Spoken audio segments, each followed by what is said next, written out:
Good evening. Would you join me for the invocation and pledge of allegiance, please? Councilman Rogers. Let us pray. Our God, our Father in heaven, we thank you for this day, for all the blessings you've given to each of us. We pray tonight that you'll be with us and guide us as we go about the business of the city. We continue to pray for those serving the armed forces abroad. Be with them, help them, protect them. And we pray this coming Sunday that you'll be with each of us so that we can make it a special day to remember all mothers. These things we pray in Christ's name, and amen. Amen. Councilman Bibby, please. I pledge allegiance To the flag of the United States of America and to the republic for which it stands, one nation, under God, indivisible, with liberty and justice for all.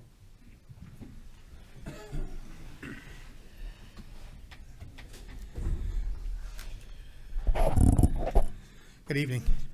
We have two people that have signed up for the public forum. Lawrence Wilson will be first.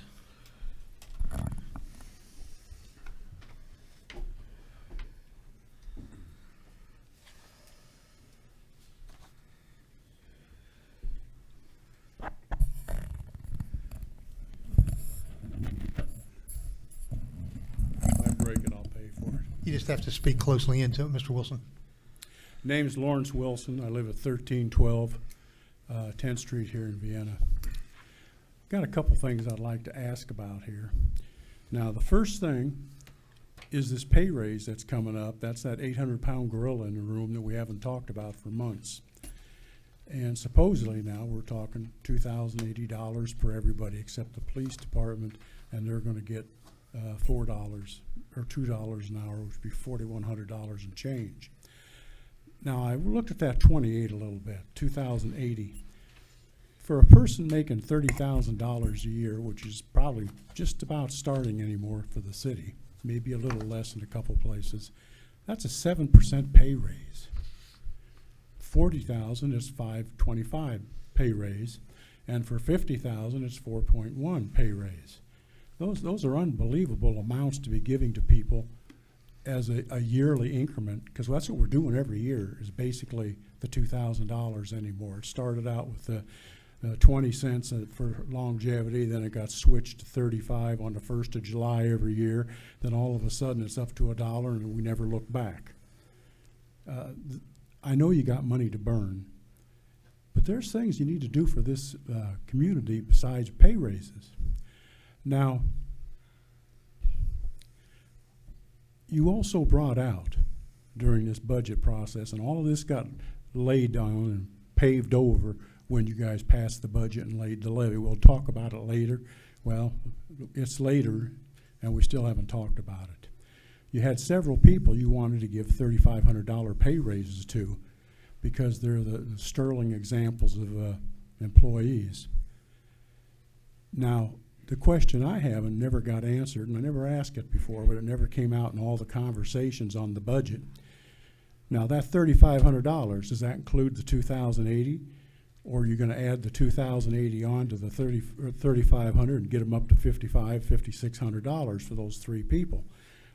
Somewhere along the line, I'd like that to be put out in the open so we know just how much they're really getting. Because I know sometimes people get $5,000 by the time the dust settles for various pay raises. Once again, that could very well be excessive considering what the city has. We need to put money into infrastructure and not pay raises. These people, most of them are not going anywhere. They're here, they're going to be here until they retire or die, whichever comes first.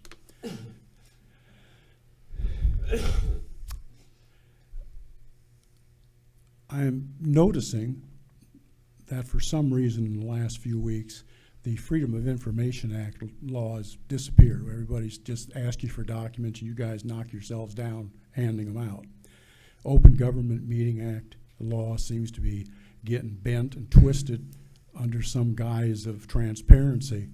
And I think we need to operate on a single process for people, not just who you know or how much you can scream and yell to get something. So I think we need to go back to basics on those. Thank you.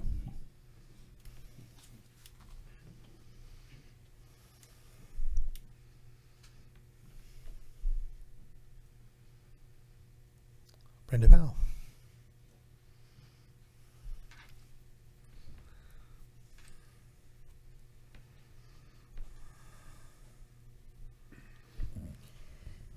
My name is Brenda Powell, and thank you very much for the opportunity to get up here to speak this evening. Noticed on the agenda that John Mansville property is going to be discussed and a presentation given regarding it. As time has went along, I've had a lot of concerns regarding the property and with the contamination. Mayor and I have discussed, or I had brought up a few things at the utility board meeting up on 60th Street. The thing that concerns me the most is the testing that is not being done on the property, and it's not the city's fault. It's just regulations regarding, the EPA. That being said, I have a lot of issues in regards to it for the health of the community.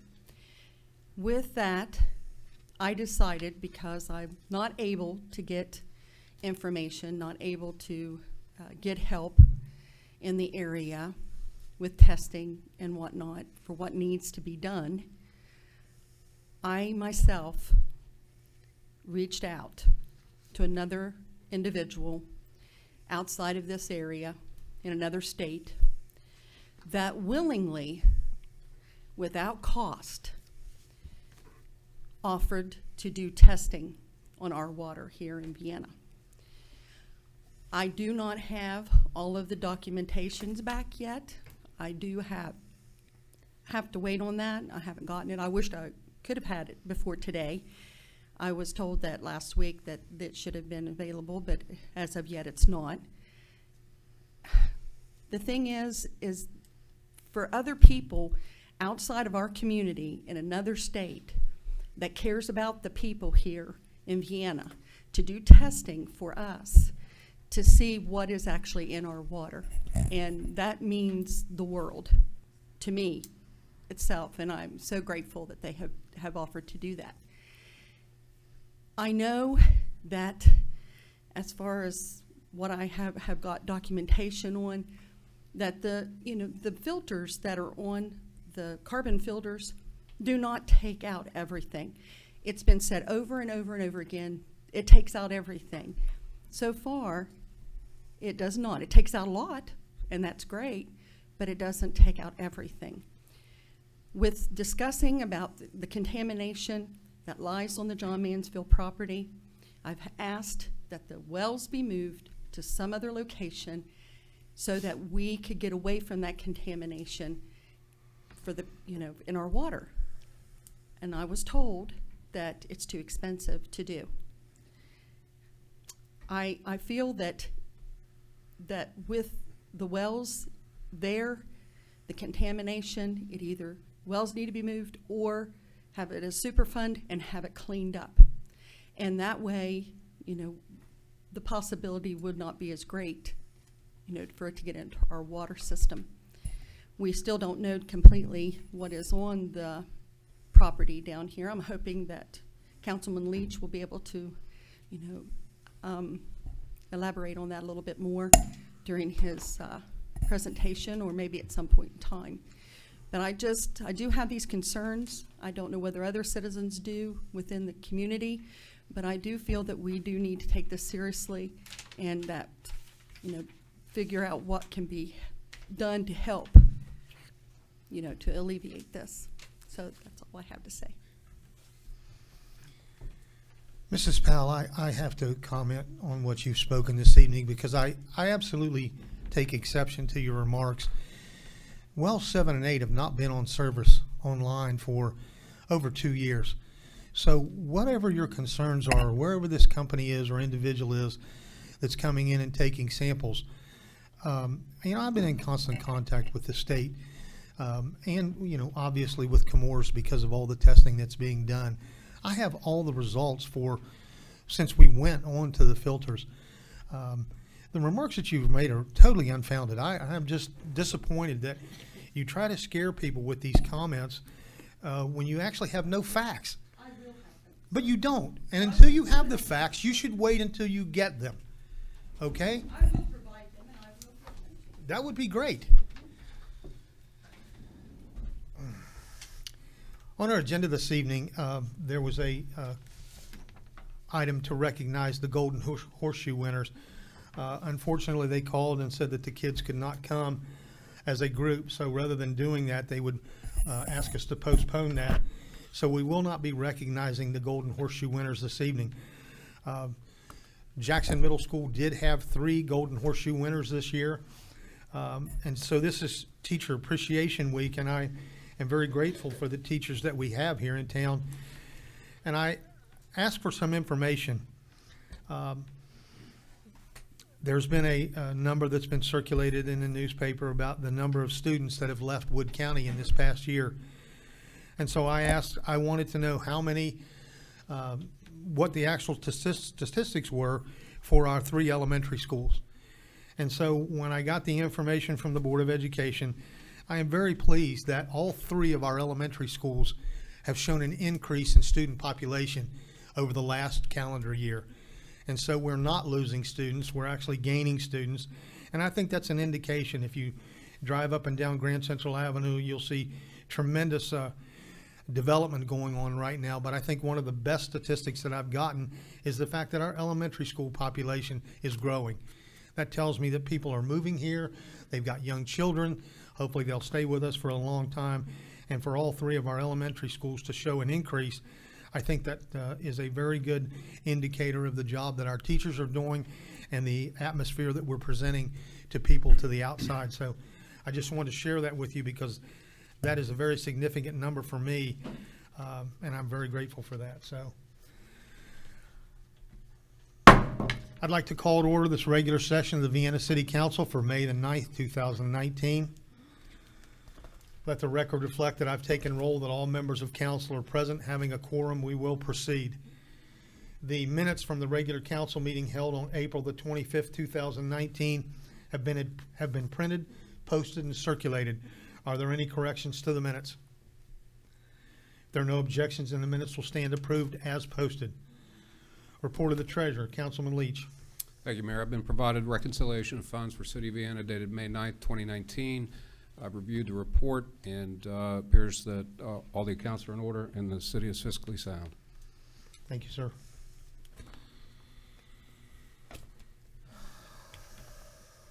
We have no unfinished business this evening, so we'll move right into our new business on the agenda. Item number 1 is an internal budget revision number 3. Mr. Leach. Internal budget revision number 3 was discussed at the Budget and Finance meeting this past Tuesday. These are internal changes to the budget to meet some shortfalls from other departments. It did not increase the budget, and it was discussed and voted unanimously to pass on to council for consideration. I'll entertain a motion for the approval of internal budget revision number 3. So moved. Second. It's been moved and seconded that we approve internal budget revision number 3. Is there any discussion? Hearing none, then I'll call for the question. All those in favor of internal budget revision number 3, please signify by raising your right hand. All those opposed, motion carries unanimously. The second item this evening is general fund budget revision number 6. Councilman Leach.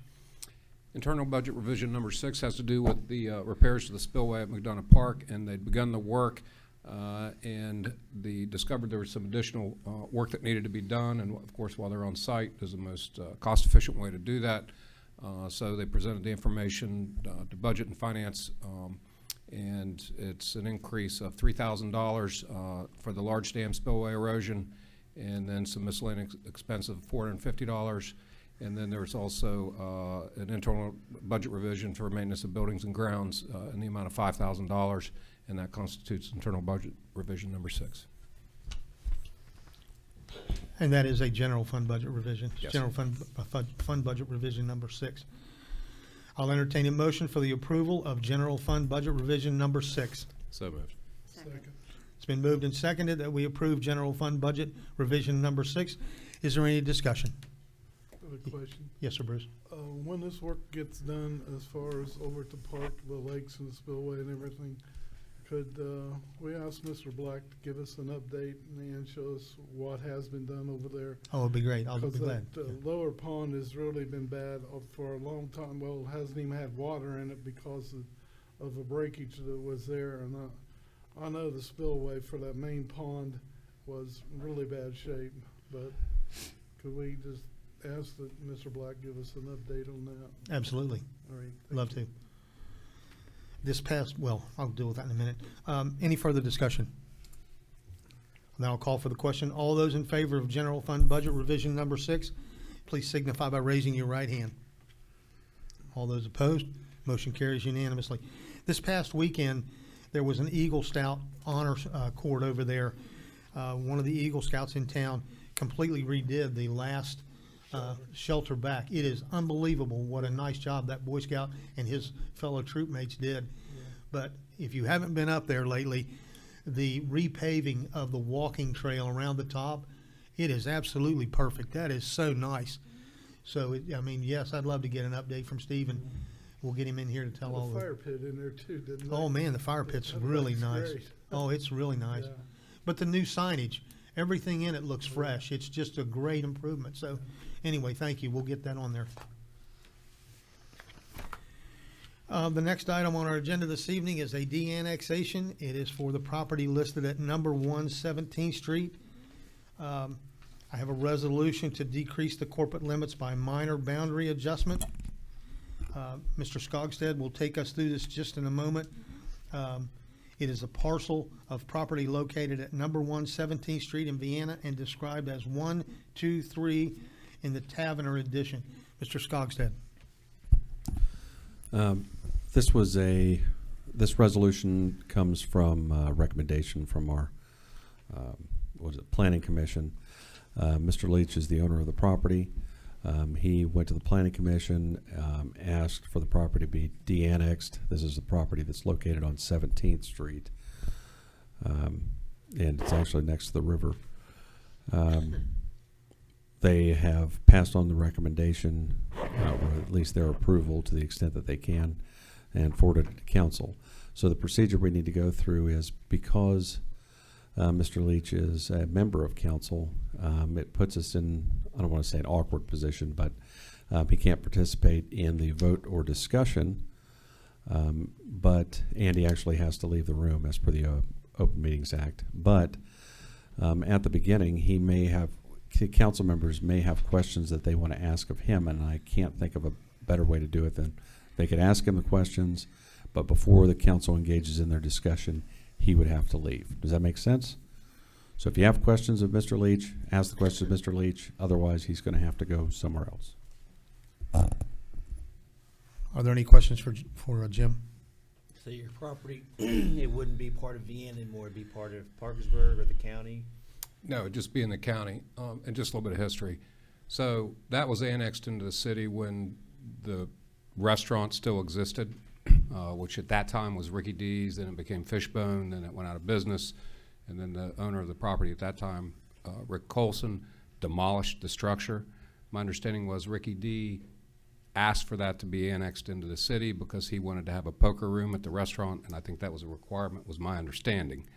And that was the only purpose. That is the only piece of property on the west side of the railroad tracks in Vienna that's in the city. I own the contiguous property, which part of my property that's in the city, I intend to leave in the city, that's above the railroad tracks, and that's a separate parcel. But this one I want is the same character as the other. I'm dealing just with one set of code, so that's a little bit of background. And again, there also, since the building that was demolished, it was grandfathered as far as any flood control. I'm at about 600 feet above sea level. To build there, you have to be at about 620, which is not likely going to happen. I mean, so it's basically a vacant lot, as you can see in the photograph there. Now the building is gone. Any other questions? And Mr. Leach, if you'll go have a seat, we'll call you back shortly.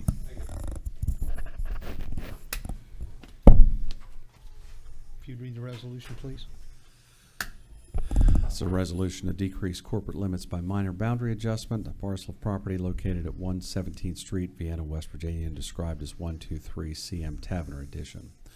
Whereas the City of Vienna has received a request for a decrease of the city's corporate limits from James and Joanna Leach, owners of a parcel of real property located at 117th Street, Vienna, West Virginia, within city limits.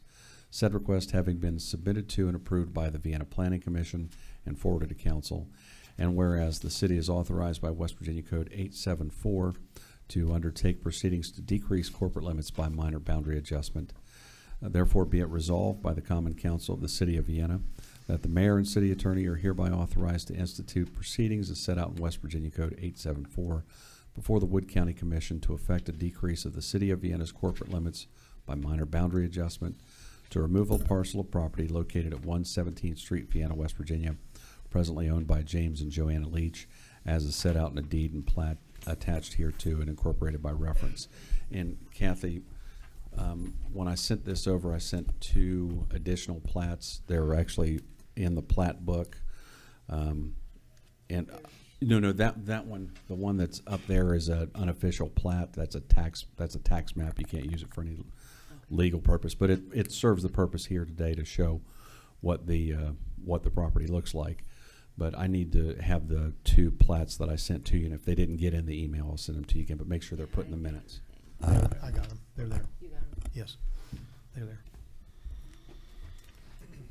I'll entertain a motion for the approval of the resolution to decrease the corporate limits by minor boundary adjustment, a parcel of property located at number 17th Street in Vienna, and described as 123 in the C.M. Tavner addition. So moved. Second. It's been moved and seconded that we approve the resolution to decrease the corporate limits. Is there any discussion? Hearing none, then I'll call for the question. All those in favor of the resolution, please signify by raising your right hand. All those opposed, motion carries unanimously. I'll do the next step of getting the petition filed in front of the commission and getting the legal notices and everything else ready. Tax map. I'll resend them. Oh. Then I don't know. I got something else. I'll get some. All right. Take care of it then.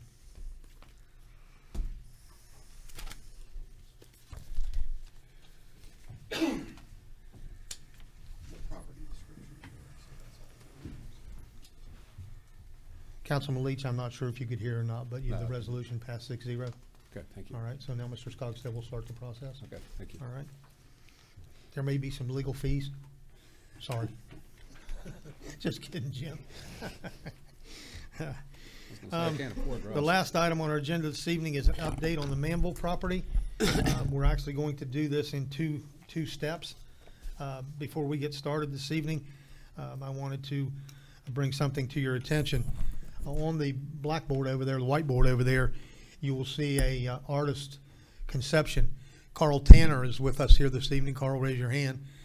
Mr. Tanner's son is an architect, and he offered that up. His son made that. It is simply Mr. Tanner's suggestion on what we should do with the development of it, based on conversations that he's had. And so once we get through with the process with the state and we get our letter of no further action, then we will have town hall meetings and lots of discussion about what direction to go and cost estimates and things like that. But it is a very unique look, and if you get a chance, please take a look at that, because it's pretty interesting, and obviously your son's very talented, so thank you for that, Carl. Appreciate that. So, yes, sir, Bruce. Sean and I were up there, and I said, as slow as government works, I said, you might be around as a councilman sometime in the future when this is done, but I'll probably be dead and gone. You're right, Bruce. All right, so item number 4 this evening is an update on the Manville property. We're going to do this in 2 steps. Mr. Leach is going to start. He's going to give you all the environmental updates and what the plan is to complete the process. And at the conclusion of his remarks, then I'm going to go through a list of the expenses. And after both of the presentations have been made, we will open it up for discussion on any of the topics that have been discussed. So, Mr. Leach, if you would. Thank you.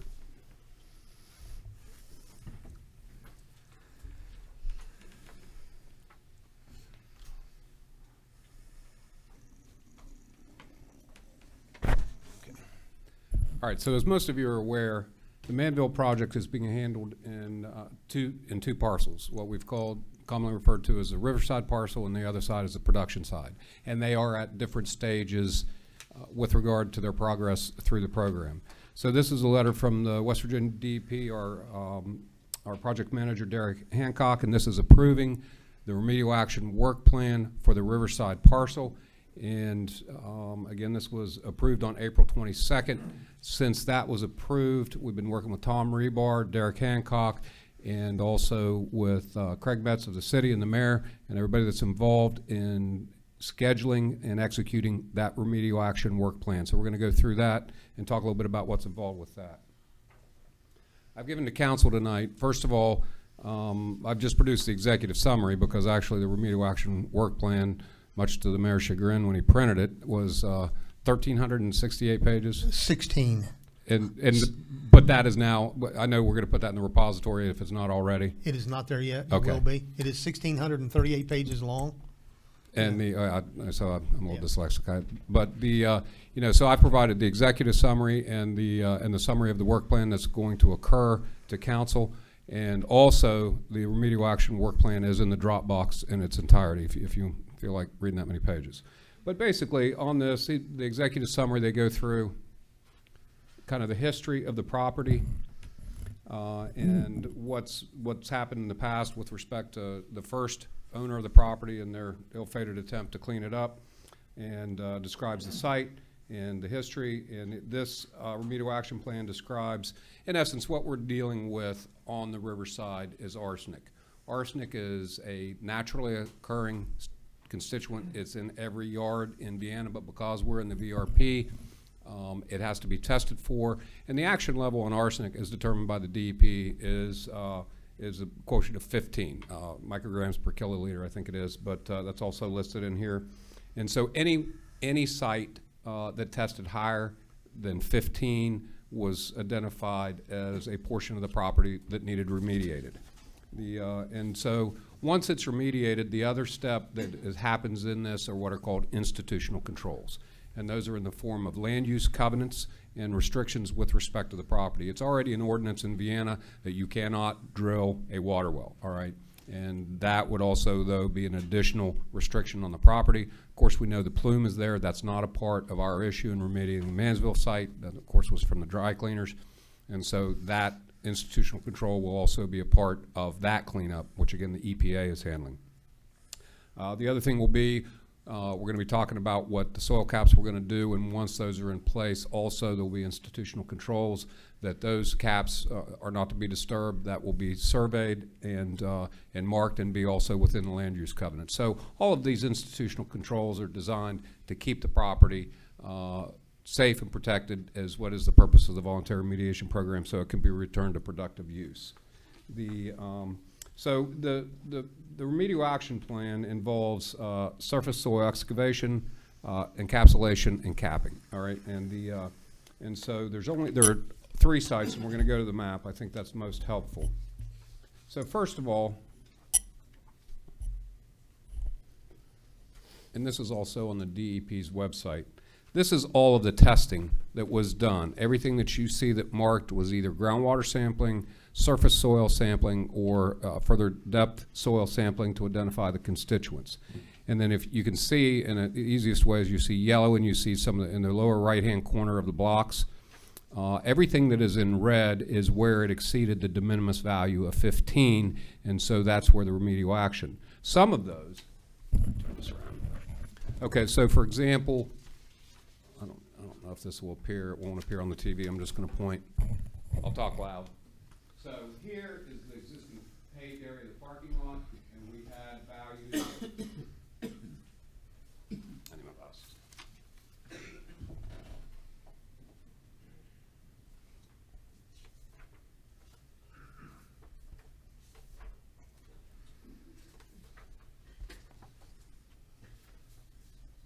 Under the parking area, here and here that exceeded the de minimis, those are already capped by the parking area, and the land use covenant will require that surface remain capped. The other 3, and the 3 sites that we're going to do are SS10, SS13,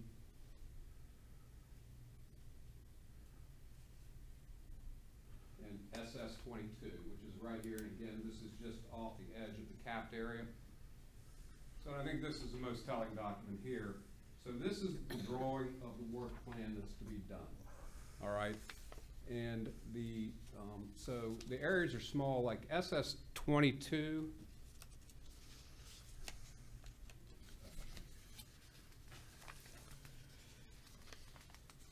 I don't want to misspeak.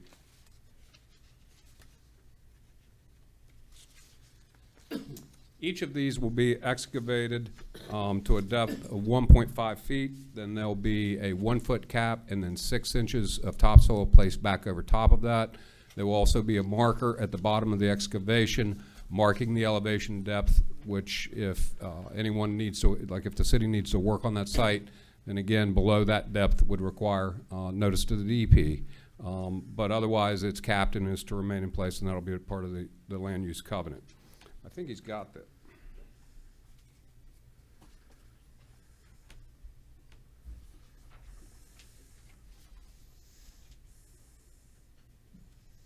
I think he doesn't in the executive summary, but I have them pretty much from memory. So I believe SS 22 is 30 feet by 30 feet. SS 10 is 20 feet by 20 feet. And SS 13, which is right there by Buzzy Bill's oil well, is 40 by 70 feet. So the plan is, this is the old gravel road, which still has some surface and it doesn't grow vegetation because it's mainly a rock base. So the idea is to, as part of this project, to excavate the trench. This is a trench, and the soil that's removed from these sites will be encapsulated on site at a depth of 3 feet. And then once that's done, it'll be capped, and then again, the topsoil will be placed. But also, as a part of this, we're gonna go ahead and change this grade and cover this entire area, which is that road, with topsoil as well, so that it will also become, vegetative and clean that up. It's not a part of the remediation, but it was a part of the recommendation so that we're able to get the efficiency of disposing of the excavated soil on site and also improving the road bed.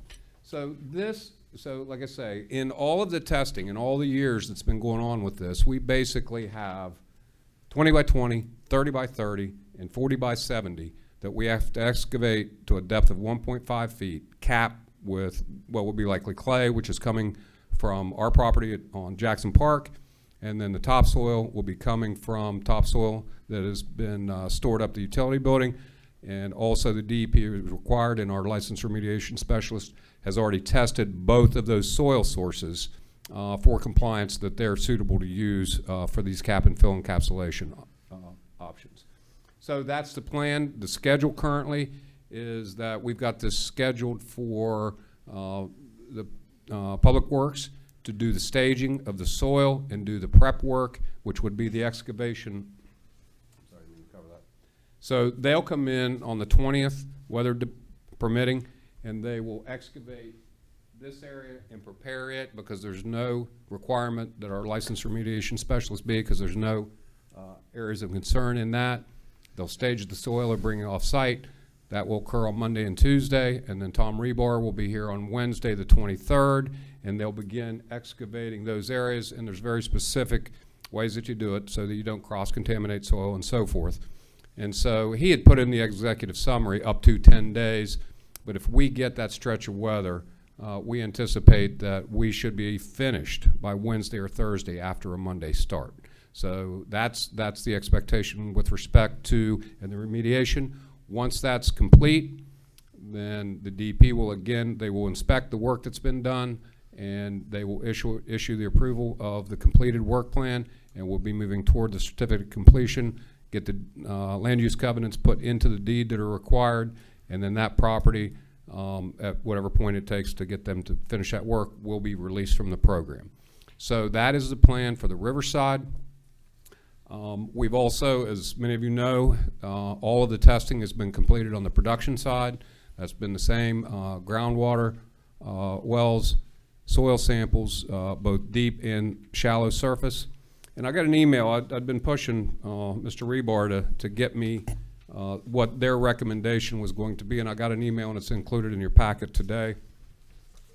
And this is very encouraging. So, as many of you know, Manville has been capped by concrete, since its inception, and it's a large concrete cap. Of course, again, portions of it have been exposed to the groundwater contamination from the plume, which again is not our issue. But I want to show you, and it's the same.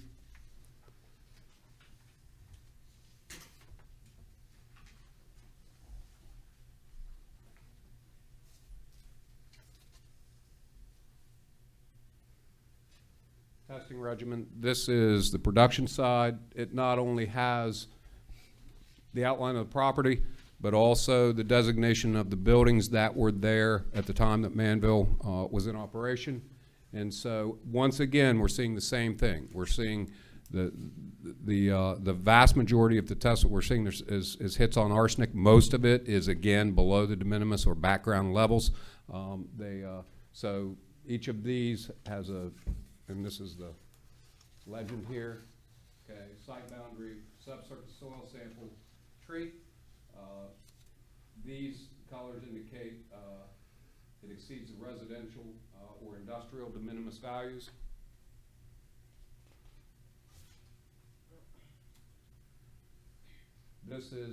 Likewise, this is the groundwater sampling that was done throughout the property and the locations of the groundwater wells that were drilled last summer. And again, the legend indicates what the test results were for that sampling on the groundwater.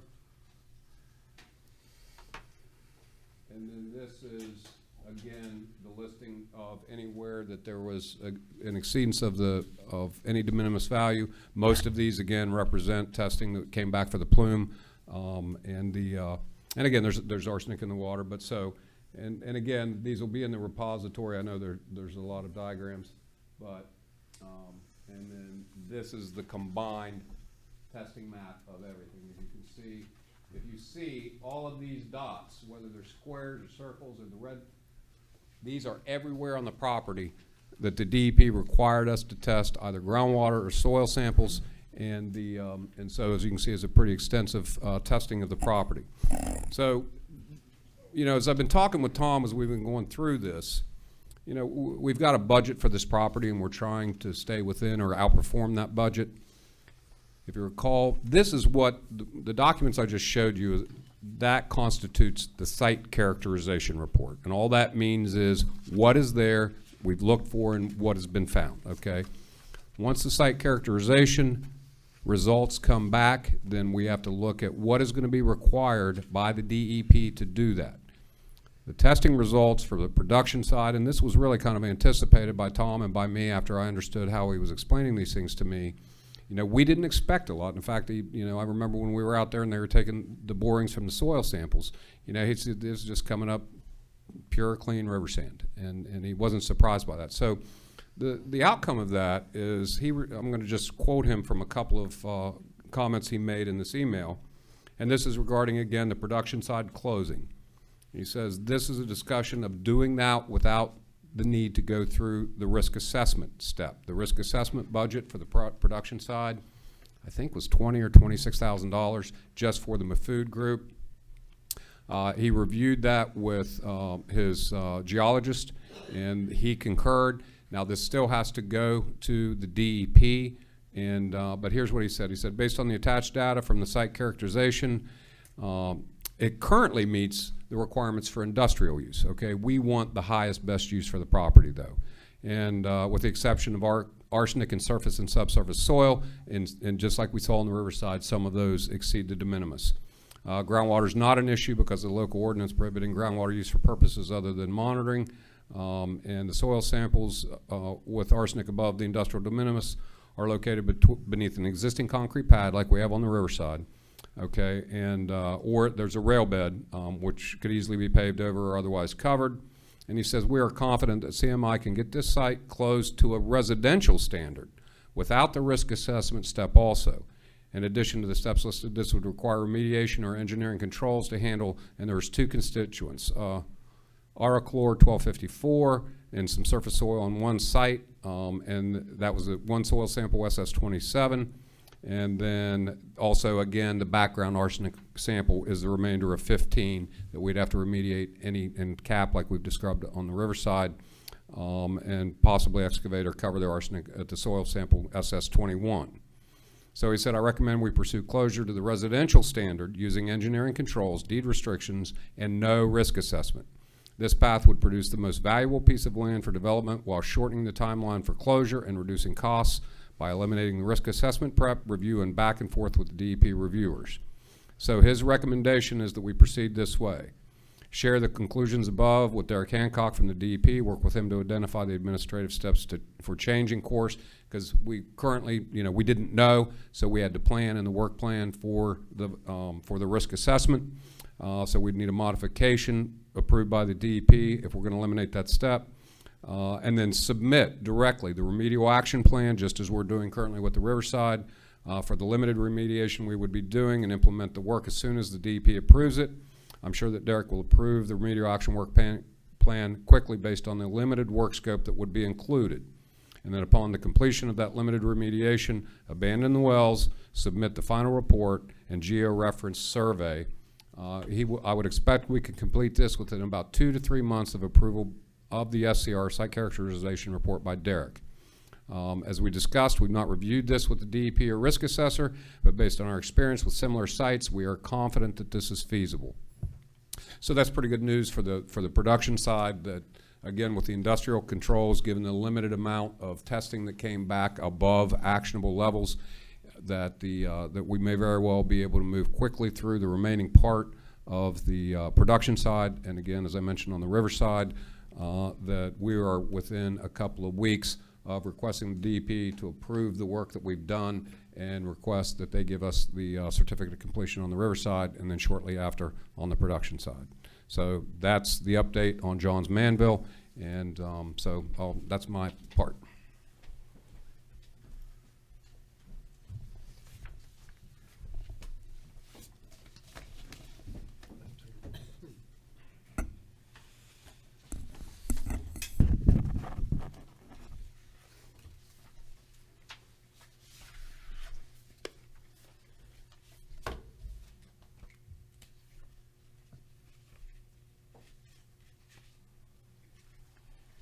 So we started this project approximately 5 years ago. And so we had a Freedom of Information Act request wanting to know the costs. And so we went back and we gathered 5 years worth of costs. And so this is the amount of money that we have spent on the Manville project to date. The $901,491, which is listed to Robert T. Bay, was the purchase price of the 35 acres. Mr. Tebey was the attorney that represented the city and took care of all the transactions.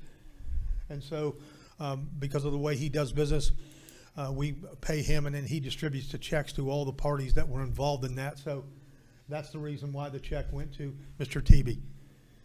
The second check is Melvin Eves. And Melvin Eves had the salvage rights to the property down there. He had made a deal with Structured Resources for that. And so in order for us to get the project moving, we had to buy Mr. Eves out of that project. So we spent $70,000 to buy the rights for the salvage. The Pickering Associates is for the survey of the property. It was $563. CSX is the railroad. We have a number of right-of-ways that go across that property, crossing the railroad to get from one side to the other. So that amount was $9,801.95. Triad Engineering was the engineering firm that we used when this started. That is the company that had started on this project clear back in the beginning. We spent $45,366.87 on all the environmental testing and all the reports that we got from them. We've spent, with the West Virginia Department of Environmental Protection, $26,188.61. And that is for them to analyze the data and, as Jim mentioned, to review all of the reports that come in from all of our environmental specialists.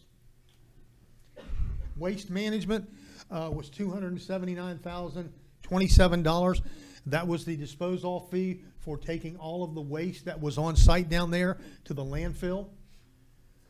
We paid taxes in the amount of $1,428.93 to the sheriff of Wood County. Typically, we're tax exempt because this piece of property had taxes assessed on it. We paid those taxes because they were due. We've spent $1,597.07 to Lowe's for supplies. Ray Atkinson was $807.86. He's an electrician, and he was working on either disconnecting some of the electrical things down there or other electrical items. Ford Timber was for equipment repairs in the amount of $528.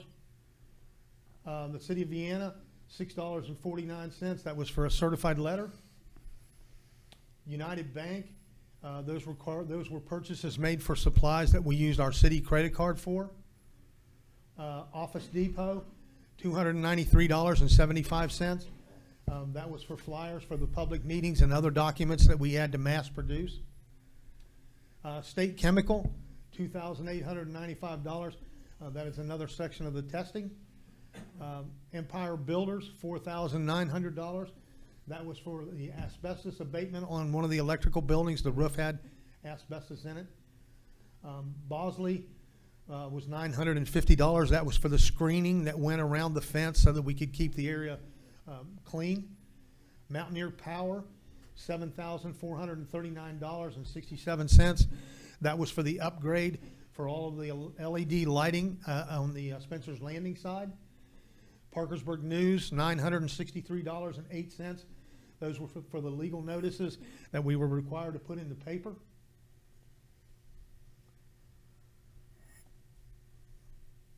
State Electric for $3,550.74 was for conduit, cabling, and the lights on the Spencer's Landing side.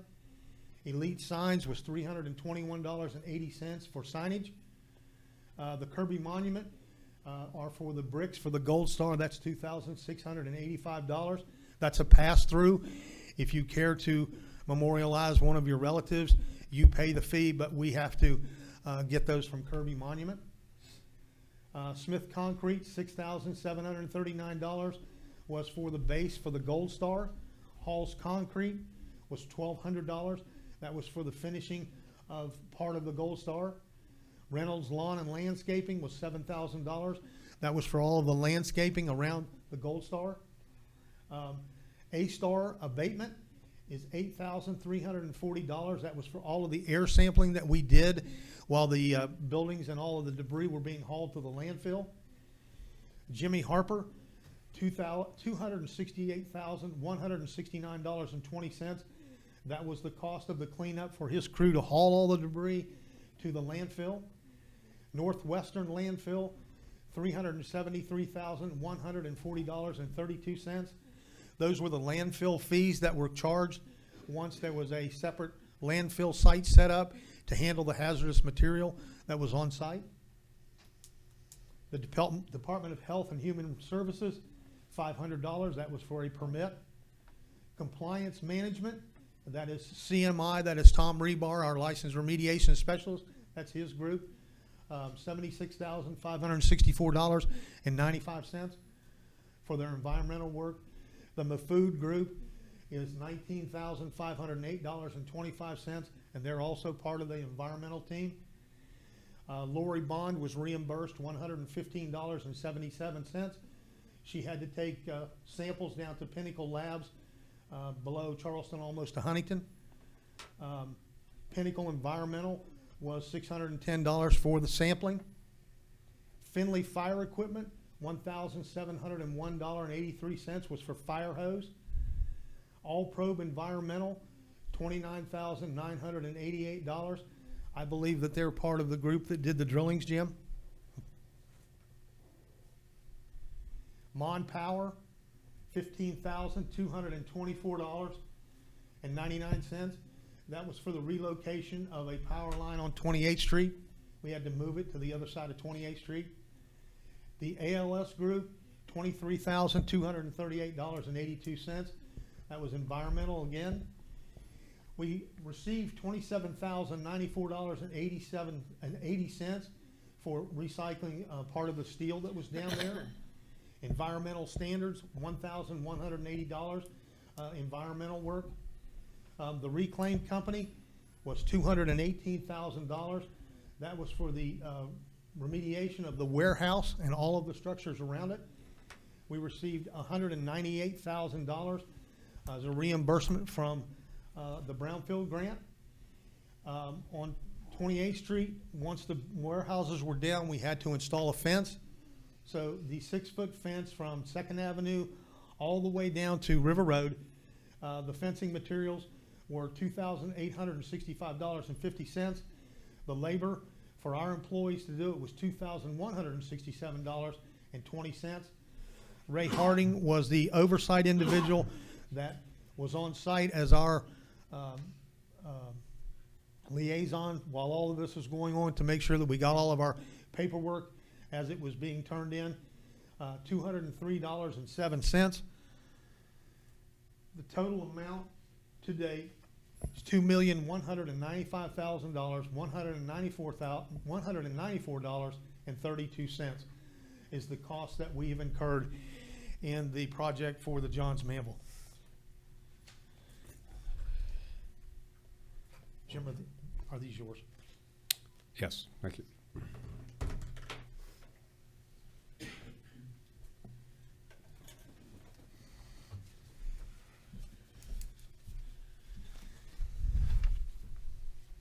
Questions or comments?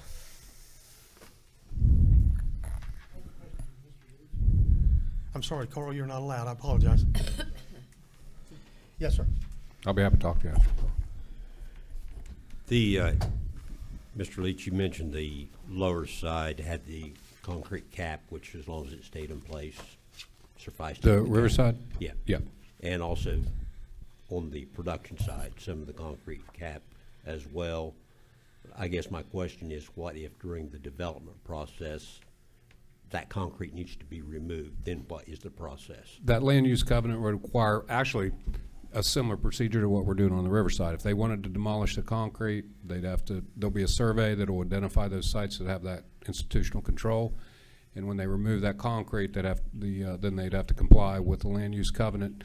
And again, it may be as simple as what we're doing on the Riverside, excavate down 1.5 feet, cap it, and then soil it. Or if they're gonna recap it, with another concrete service or whatever they're developing, because we're trying to get to the residential standard so that we maximize the development potential of the property. So you just have to follow the rules on those, and they're not gonna be a lot, but just like we've only got 3 on the Riverside, and and just a handful on the production side as well. Well, and I'm only referring to the areas that's got concrete on them that Right, might have to and the be- same thing would be true with the parking lot. If for example, what Carl's son did, if it was determined that the parking lot needed to be relocated or gone, then we would have to follow those the DEP guidelines to replace the parking lot and follow those controls. Does that answer your question? Well, yeah, to a degree, but is the scope of work spelled out when they're done with this project as to what would need to be done once the concrete was removed? Yes, and that's in the deeds. Okay, so, for example, if they need to dig down 1.5 feet and fill it back, that's going to be spelled out as to what Yes, has right, to be done? right. Okay. And it would be, and specifically what it would spell out is they would have to contact the DEP. They may have to, use a licensed remediation specialist to supervise the work and make sure that it's done according to those standards. So then as the upper side, if we was to sell that, somebody was wanting to develop it, when the deed search is done, that will all be part of the deed. When they did the deed search, they would know that that's an issue. Correct. Okay. Yeah, because again, all those points, before we finish on both sides, when those points on the map that I showed you, SS10, et cetera, yeah, they will be certified and surveyed, and then basically you'll have a digital ability to reference the map and specifically identify that spot. Which again, like I say, the one's 20 by 20, Right. so they're not big spots.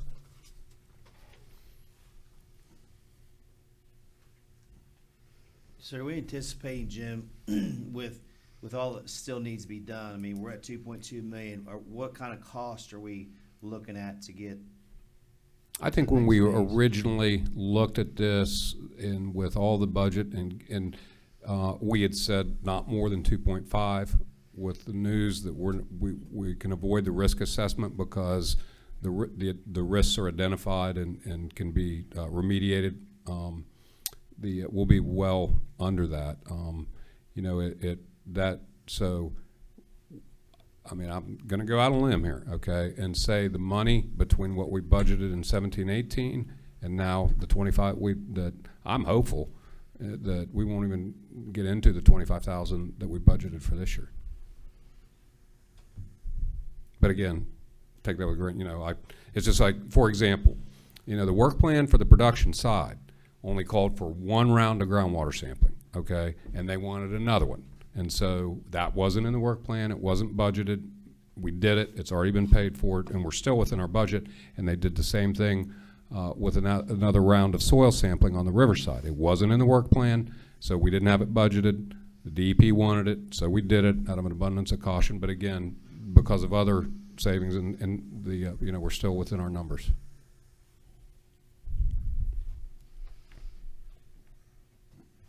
Any other comments?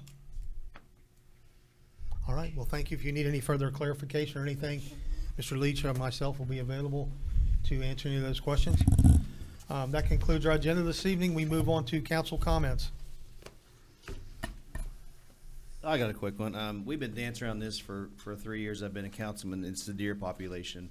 I was asking Kathy, we had miscommunication. I didn't know she's on vacation for a while, but I wanted to get on the agenda for next week or next council meeting about the deer population. I would like to go out, you know, we've danced around with, I know the deer hunt, everything, all these ideas, but nothing's come around. But I would like to present or make an ordinance or however we do this to make deer hunting illegal deer feeding deer illegal in Vienna. And I don't know how that's done, Russ, but I'd like to present, you know, I don't know, Chief Piper, how to enforce, but something's got to be done. I know it's not going to solve our problem, but there's nothing's been done whatsoever. So I like to present that, however it may be. Okay, Mike, we'll ask Russ to research that. Cool. Mike, are we ready to make any suggestions or anything, or are we going to wait for more data, or what do you want to do? Yes.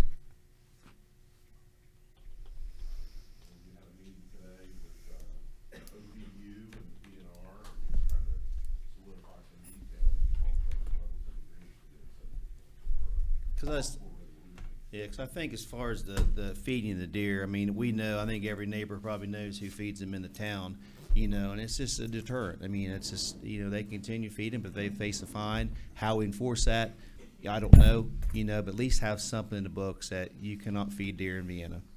It might help some. Okay. All right.